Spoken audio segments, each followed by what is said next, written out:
Are you ready for animals on your homestead, but maybe don't know what animal is right for you at this time? Today we'll be discussing animals for production and the needs you need to consider when starting out. Hey, this is Amanda just popping in with a quick disclaimer. This episode is really long. I recorded it and I'm a talker apparently.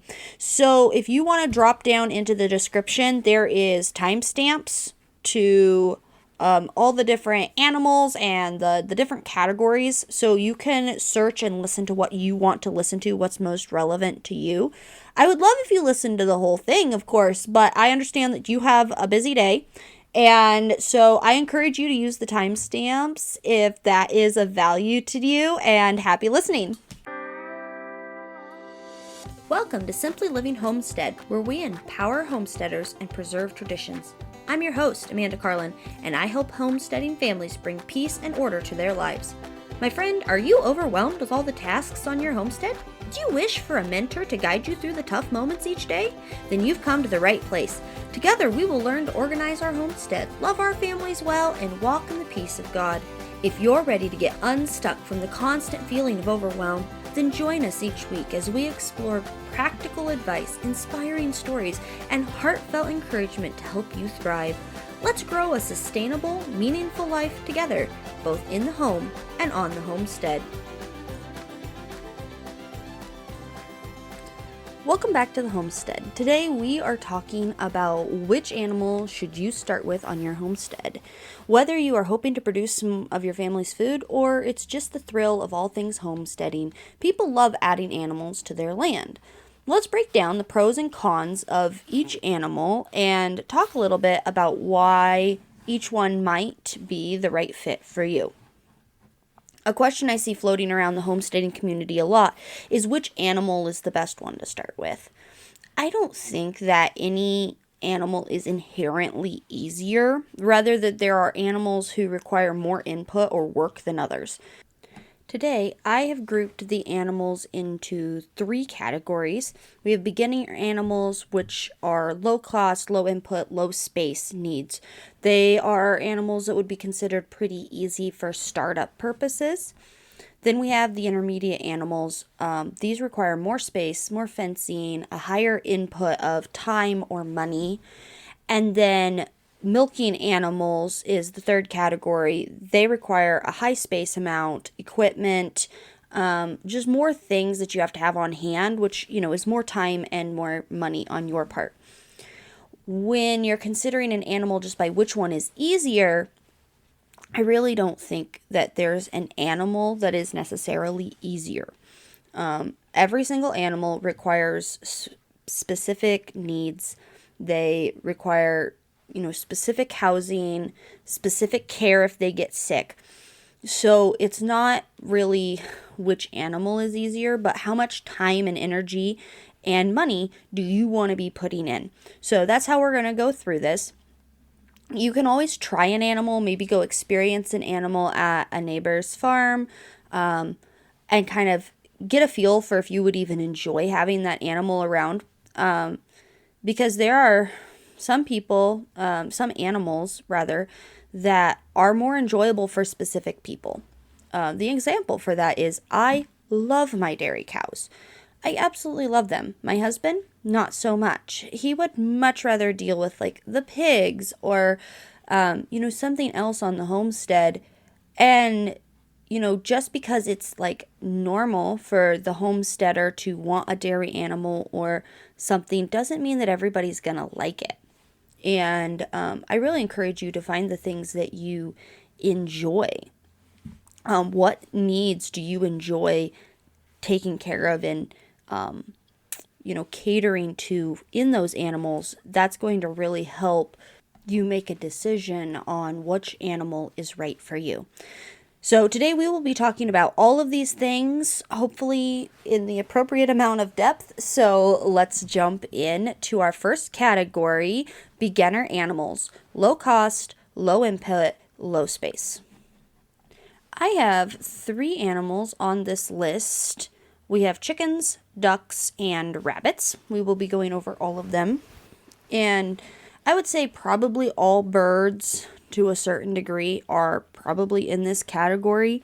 Once you get out of the three mainstream ones, it's a little, you have to put a little bit more time into finding the information that you need about how to care for them. But as far as like how much input's in them or whatever is generally probably in the same category.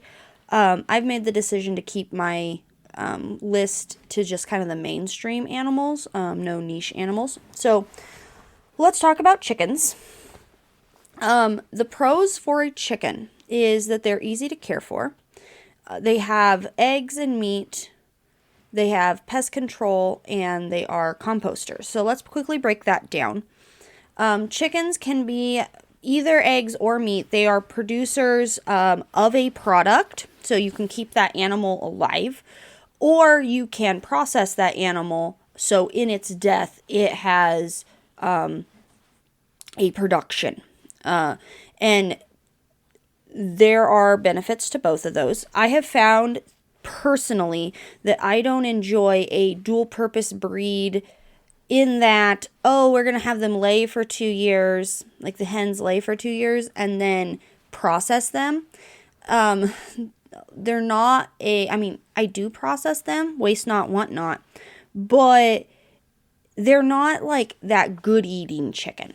Dual breeds are really good if you're going to be like hatching your own through incubation or having the moms set, because then all of the roosters you butcher really early and then leave the females to do some laying and then become stew pot.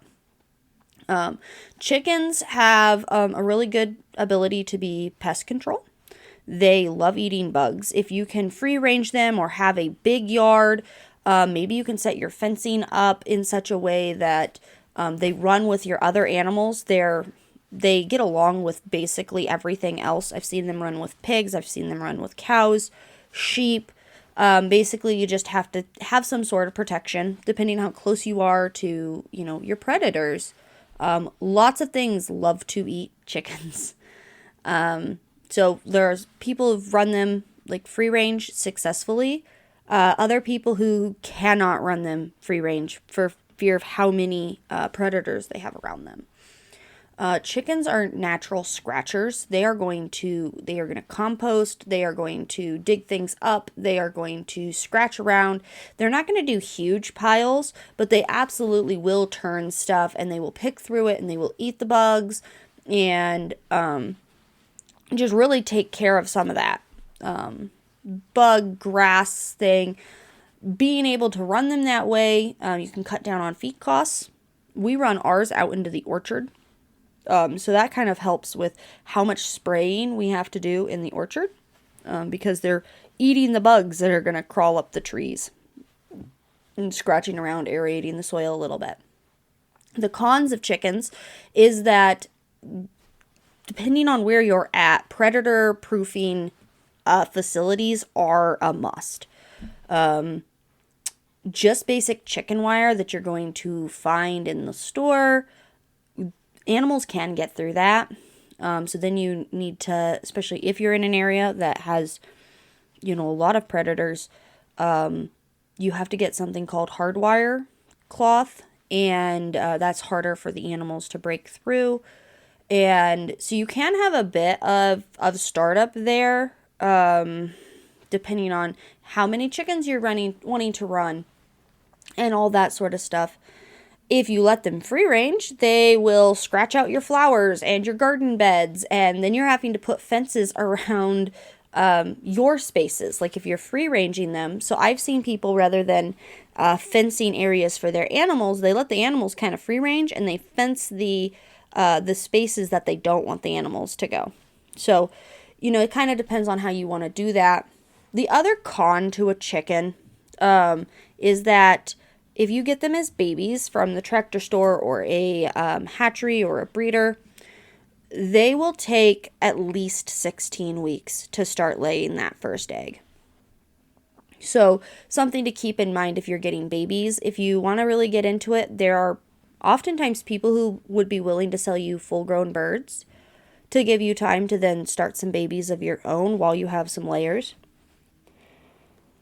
So there's always options there, but something to consider when you're getting into chickens. Chickens can absolutely get diseases, but they're pretty easy to care for. They're pretty consistent once they do start laying, and you can feed them your scraps. Chickens love table scraps, and all of that extra food that your kid won't eat for whatever reason because they just decided they were not eating it that night goes in the scrap bucket and goes out to the chickens and turns into eggs. And it makes me personally feel better about the food that gets left on the plate as we're trying to create healthy food habits. All right, moving on. Ducks. The pros of ducks over a chicken, for example, is they are incredibly hardy. They lay all through the winter, where a chicken will often take a break in the cold winter months. I have had a duck or two that kind of stop for a bit in the winter, but they're more likely to lay in the winter. And they are excellent pest controls. Ducks especially love the snails and the creepy crawlies, and they're not going to destroy your garden. So you can actually let them kind of run through your garden for the most part. There's a few vegetables they'll eat, but they can run through your garden and eat all the pests off your plants if you allow them in there, of course. And some people just absolutely love their ducks. The cons to a duck, in addition to the facilities that you need to build to keep them safe, a predator-proof, hut where they can sleep at night, is that ducks really crave a water source that's not just their drinking. And if they don't have one, they will create one. So I currently have 2 ducks, and they will go up to my waterer and just pull that water everywhere because they crave the need for water. So if you have the water in the hut, which I do not recommend, do not put the water inside where they're sleeping. You get wet, messy bedding very quickly. And if you have a water source that the ducks can splash around in, they will still be hauling water in to their bedding area from their feathers and from their body. So you end up having to refresh the bedding more often. So those are some thoughts when you're considering ducks. I love having them around. For me personally, I just realized that I am allergic to duck eggs. So our ducks will be finding a new home. And maybe someday in the future I will get back into ducks. I love having them around. I think they're beautiful animals. I love their sounds. But it's really hard right now for me to go, which one's the duck egg? So I don't eat it. So they will be finding a new home soon. But moving on to rabbits. Rabbits, the pros of rabbits is they are quiet. They are not going to make a lot of noise. They are not going to disrupt your next door neighbors. They are a fast meat source. So rabbits don't produce anything else. There are wool rabbits that you can harvest the fiber, like a fiber rabbit. But most people who are raising rabbits are going to raise them for meat. So you can keep them in a small space. They don't require a lot of space. You can keep them in a little hutch. They breed pretty quickly and reproduce. I don't have a lot of experience with rabbits.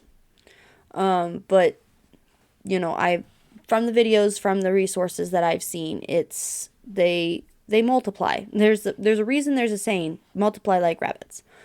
Their manure is able to be used in the garden immediately. All other manure from all the other animals, great for compost, but it needs to be composted. Rabbit manure, on the other hand, can go straight into your garden. And I don't have the data in front of me to tell you why. I just know that is true. The cons of rabbits is they are really susceptible to temperature fluctuations. Like they need cooling in the summer and they need warmth in the winter. You've kind of got to help keep them regulated. And butchering them, the processing of rabbits can be quite the emotional challenge for some people. It's probably a lot easier to butcher a chicken for a lot of people because unless you're sitting out there every single day, which absolutely some people do, it's very cute to see the chicken tenders tending their chickens and really truly loving on them. But rabbits are soft and cuddly, and so to be able to butcher them is an extra like mental strain and hurdle. But that being said, if your goal is to produce specifically meat for your family, rabbits are a great way to go because they have a really high turnover rate. Like you can produce the amount of meat that your family needs in a fairly small space and, relatively short period of time. So those are the three that, like, when you start out, you often run across as beginner animals.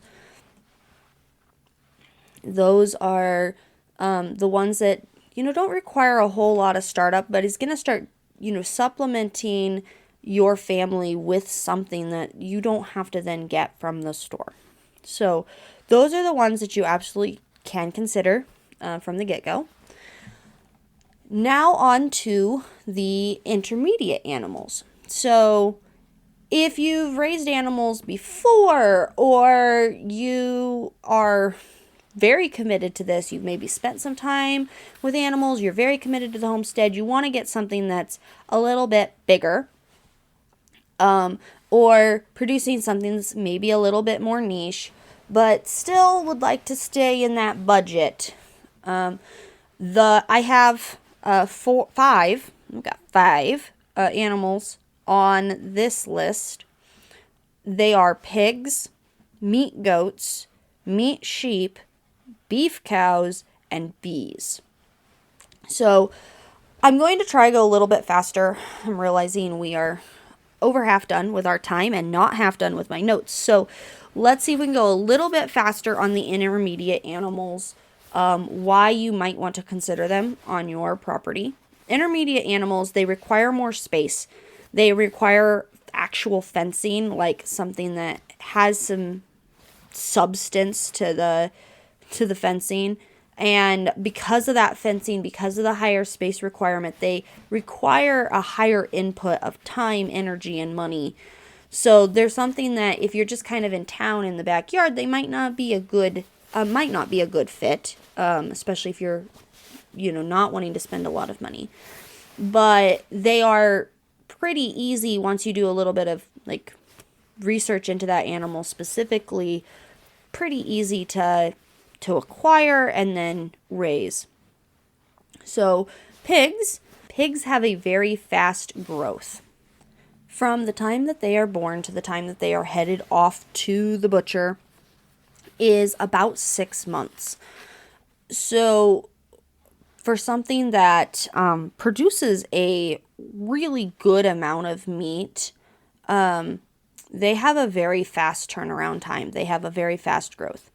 Pigs, if you don't ring them, you can put a little ring in their nose and they are less likely to dig. But if you choose not to do that, they can help you clear land. They can help you like dig up and till up the soil. Some people actually run them in their garden and don't utilize a tiller at all. Some people use pigs to help clear out brushland. They can clear out brushland the same that goats can. It's a little different, but it absolutely will clear out all the small brushes and things. And then the other benefit to pigs is that they will eat your table scraps. And, pigs are a lot bigger than chickens, and so they're going to consume a lot more table scraps if you have them.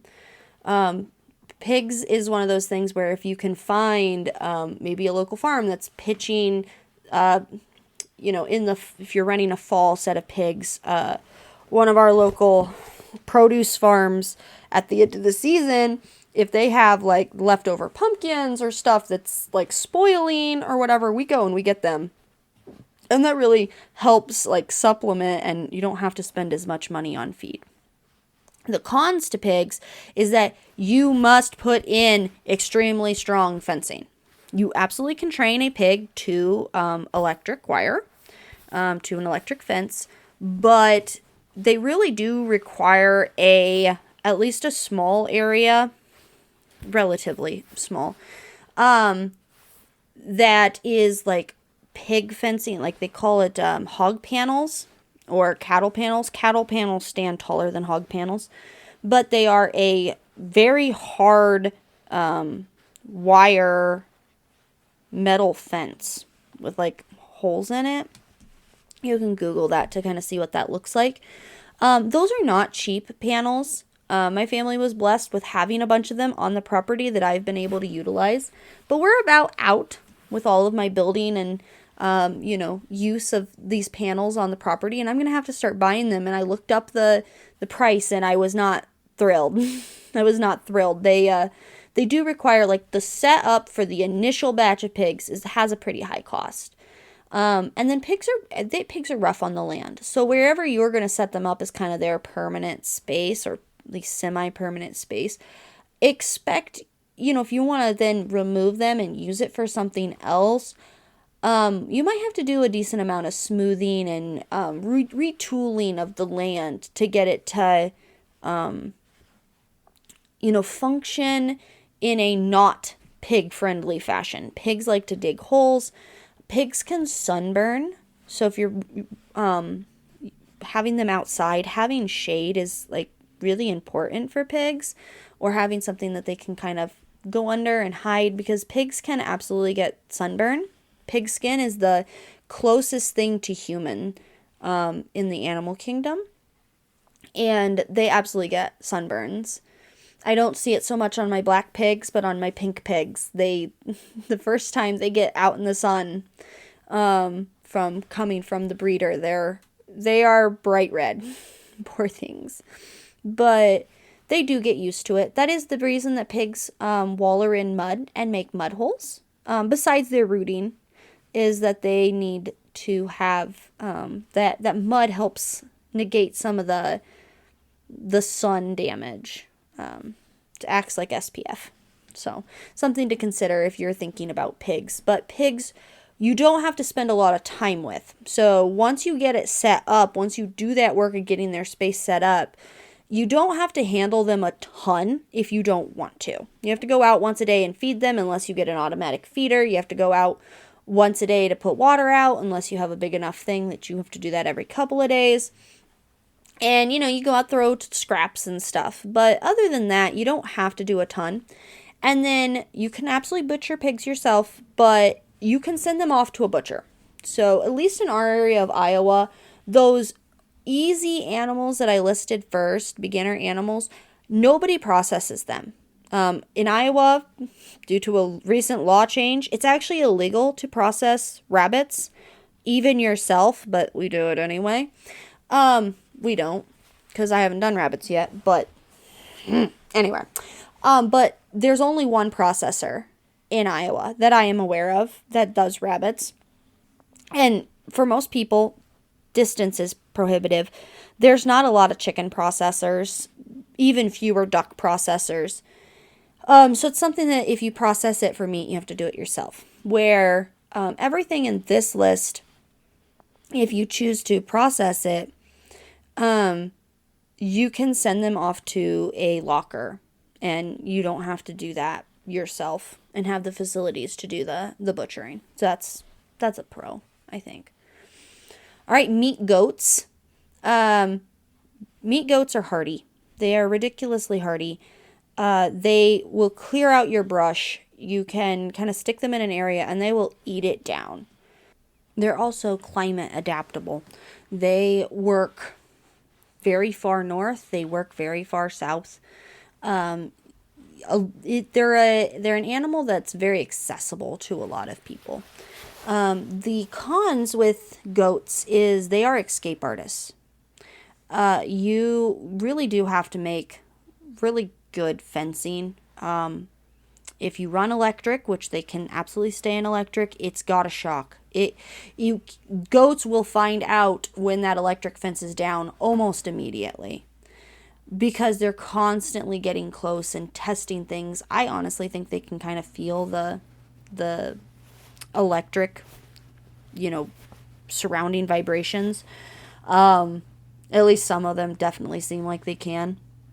Because you will know when your fence is down because they will no longer be in your fence. They are incredibly destructive to spaces if you are not intending them to get into that space or to do specific things in that space. They're going to do it. They're going to do it. They are incredibly destructive. They will eat anything, sometimes to their detriment. Like goats will eat trash, and that's very bad for them. So something to consider when you're getting into goats. And I'm not even speaking in the dairy. We'll quickly touch on that here at the end. But it's one of those things that goats do require more of your time. Even after you get them, you have to make sure that they're secure and they're needy. Goats are needy. Meat sheep, on the other hand, a relative of the goats, they're gentler. They're honestly a lot gentler just to even be around and work around. They are very pasture-based meat. You can run them out on just simply a pasture and get meat from them, which is, a really good turnaround. They take a little longer than pigs, I believe, to turn around, from the time they're born to the time that they're ready to process. But you can just run them out on grass. So you have low inputs. Like you don't have to be putting near the amount of feed. Maybe you have to buy in hay, depending on the time of year that you're running them. But if you just have pasture, a sheep is a really good way to utilize that pasture. They also will stay in your fencing. Sheep will only get out if another one gets out. Now, if you have sheep and goats mixed, the sheep will follow the goats. But they're followers. There's a reason in the Bible that, God talks so much about sheep. People are very much like sheep in that we follow, we follow the popular person. We follow the leader. And sheep do that. I've heard people that, love caring for sheep. Sheep are their animals. And they'll, in the same breath, I love sheep. Sheep are so dumb. So it's something to, consider. What are you hoping to, achieve? But if you've got just like pasture that needs to be eaten, if you've got some decent fencing, but, maybe you don't want to put up Fort Knox, maybe go with a sheep. The cons to sheep is that they're especially susceptible to parasites and require regular worming and monitoring of that. And for best results, you really should rotationally graze them because sheep eat really far down. If you take your fingers and make a quotation mark and then pinch them together and curl them, and then go out and use your fingers to like as scissors as they're curled. I hope this is making sense. You can go out to the grass and kind of pinch at it. That's as far down as the sheep can eat. So they can eat pretty far down. As their teeth, they are biting off any farther down and they start getting dirt, which is really bad for their digestion. So you do have to spend some time rotationally grazing them. Rotational grazing does add time to your plate unless you are doing the time up front and building fences and just paddock grazing them, which is something that I plan on trying this year with my cows, is actually paddock grazing.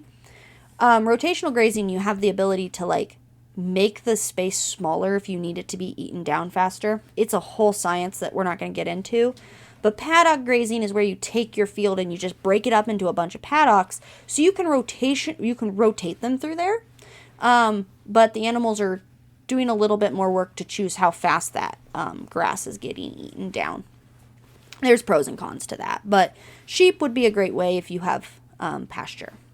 Beef cows are bigger than sheep, but also great for a pasture. they have a lot of meat on one carcass. You only have to grow out one animal to provide a lot of meat and protein for your family. So, beef cows, again, one of those things you don't have to put a lot of time in once you've done the initial setup. If you want your animals to be tame, you do have to go out there and work with them. Otherwise, when it's time for them to, go to market, you're dealing with this wild animal, trying to get them into a trailer and cursing the day that both you and they were born. So, all animals, probably should have said this at the beginning, but all animals are going to require a certain amount of your time. Some of them are just going to require more. If you choose to run beef cows with any sort of other input besides grass, which I just run my steers on grass, they don't get anything else, but the feed can get pretty expensive, especially if you can't produce your own hay.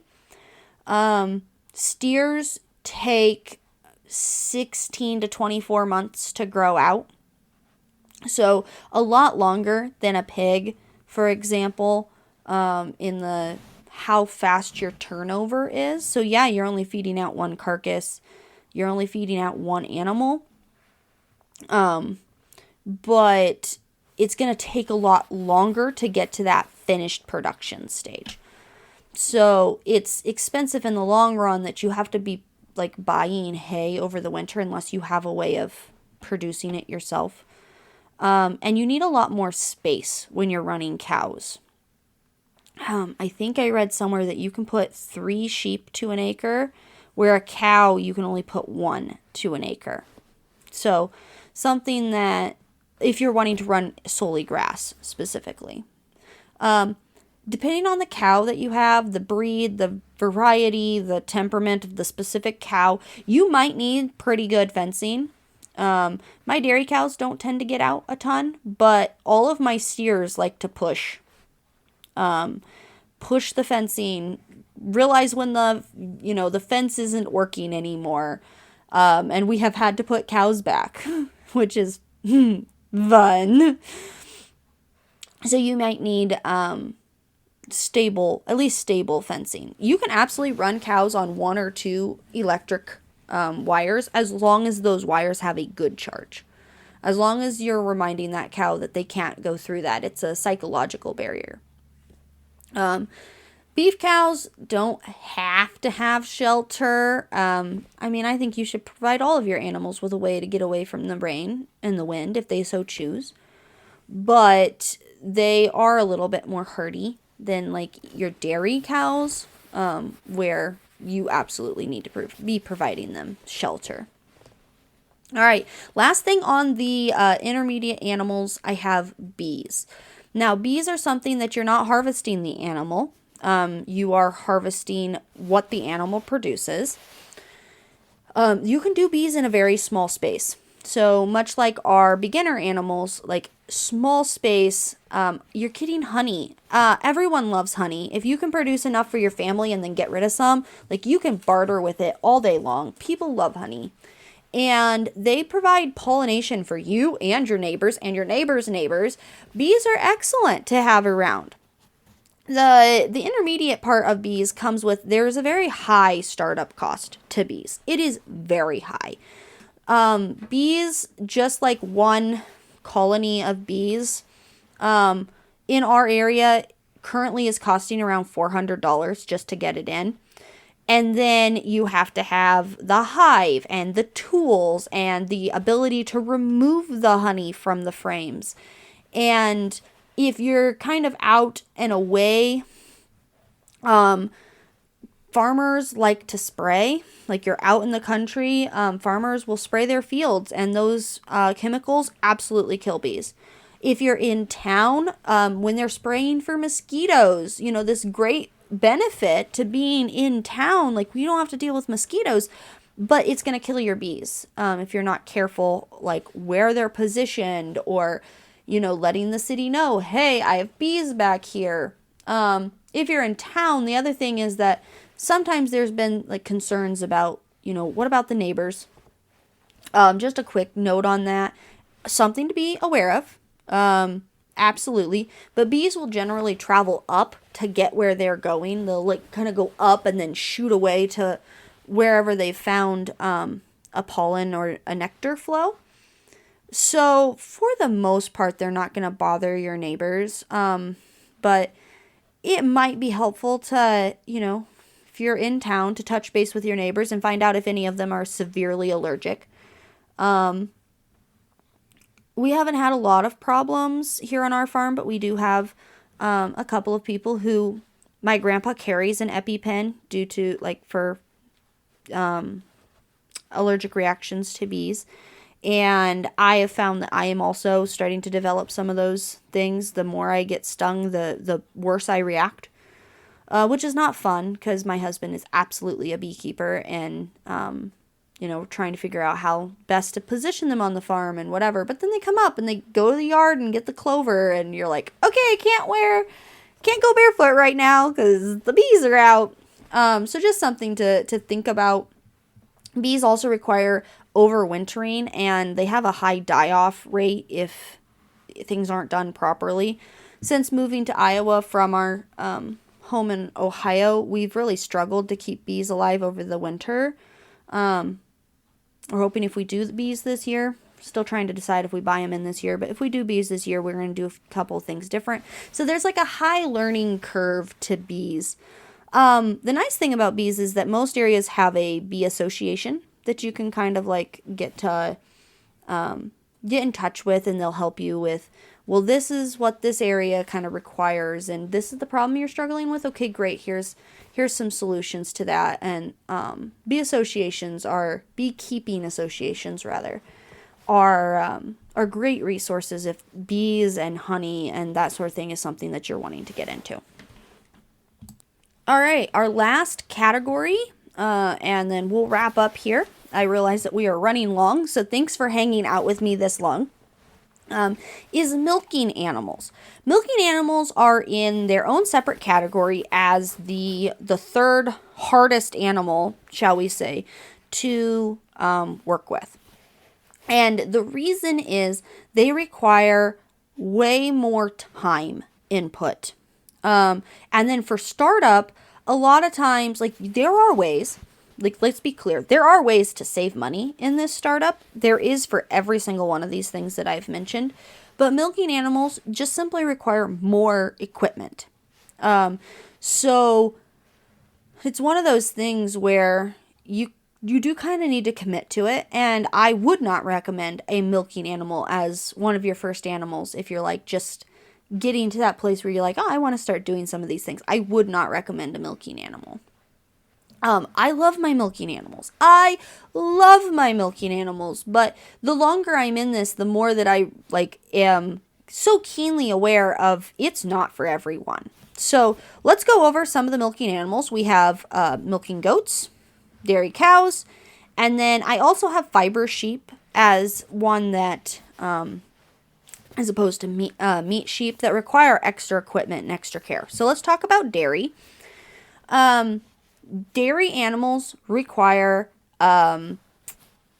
every day, oftentimes twice a day, care. They tie you down to the farm, and everyone says that, and they're right. And they're right. Now, for me, I love being home. So let's just be clear here. That isn't necessarily a bad thing to me. But it does make it difficult when a friend goes, hey, you want to come hang out for the evening? And we're like, oh, we have to finish chores first. And so it does put an extra pressure on your family, on you as the carer of that animal, that if you do want to do something and that thing you want to do overlaps in time with chores, you either have to figure out how to do chores differently, get someone else to do the chores, or not go do the thing. And that right there is enough to, discourage some people from doing it, or maybe they try it and realize it's not for them for those reasons. If it was just up to my husband, we wouldn't have a dairy animal. So dairy goats or dairy cows, why pick one or the other? So dairy goats, they require a smaller amount of space. A dairy goat is going to give you a half a gallon, a milking, I think.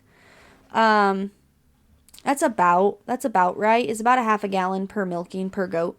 So if you have a small family or you don't go through tons of milk, you just want to have enough for yourself, a dairy goat is a really good choice that you're not dealing with tons and tons of milk. They are easier to care for than cows in that they're smaller. Like you can kind of grab onto them and make them go where you need them to go if necessary. You don't have to build as big of buildings for them or as big of a stanchion for them. So, in that way, goats are definitely easier. Some cons to goat milk, milking a goat, is milk goats are incredibly finicky. You change something about their diet and their milk is going to taste bad for a very long time. I had a friend that grew up, her family, I think, still milks goats. She doesn't. She's married. She wants nothing to do with it. Rightfully so. But they had to do a lot of things to make sure that their milk was excellent quality. You change their diet. Like she told me just the other day, she's like, I remember going out and digging every single dandelion out of their pasture because we couldn't figure out why their milk was tasting bad. And we were just confident it was something that they were eating, but we couldn't figure out what it was. And she never did tell me if the dandelions were actually the cause. So if you choose to go into dairy goats, don't take it, oh, goats can't have dandelions. I don't know. I just remember her saying that they went out as a family and was like having to do all this work because they couldn't figure out why the milk was tasting bad. My husband had dairy goats as a early teenager. And he always said he got stomachache from goat milk. Now, we haven't retested it since he's been an adult. He might actually be in the same way I'm allergic to duck eggs. He might be allergic to goat milk. But then he tells me some of the things their family did with their goats or with the milk. And I go, okay, I don't think that was a fair shot. Like, milk, just in general, between dairy or cows, or goats or cows, goodness. You do have to be gentle with the milk. It needs to be cold as fast as it can be. My friend that kept goats, they actually went out with a double bucket system. The bottom bucket had ice, and then they set another bucket on top of it and milked into that so that it was hitting this cold bucket right away and cooling down. Cow's milk is actually the same way. The faster you can get it cold, the better tasting it is and the longer it lasts. The difference between goat's milk and cow's milk is cow's milk has a little bit of time where, if it's warm for a short period of time, it's not going to taste bad. Goat's milk, on the other hand, imperative that you get it cold. The last thing about goat's milk that I will say is that the cream doesn't naturally separate. So if you are hoping to get a dairy animal because you want all of these cream-based products, you're either going to have to buy a separator or you're just not going to get them. Goat's milk naturally comes out homogenized, which is really cool that that's a thing. But you can't make butter and you can't make cream cheese and you can't make cottage cheese and all of these things that need that cream separated out to be able to effectively make it. Something to be aware of with goat's milk. Cow's milk, on the other hand, is you get a lot of milk. Even most of our low producing cows, and by low producing, I mean low homestead producing, you're still going to get multiple gallons a day. Even if you're calf sharing, you're going to get multiple gallons a day. Calf sharing is a whole nother issue. We will talk about calf sharing when we do an episode specifically on dairy.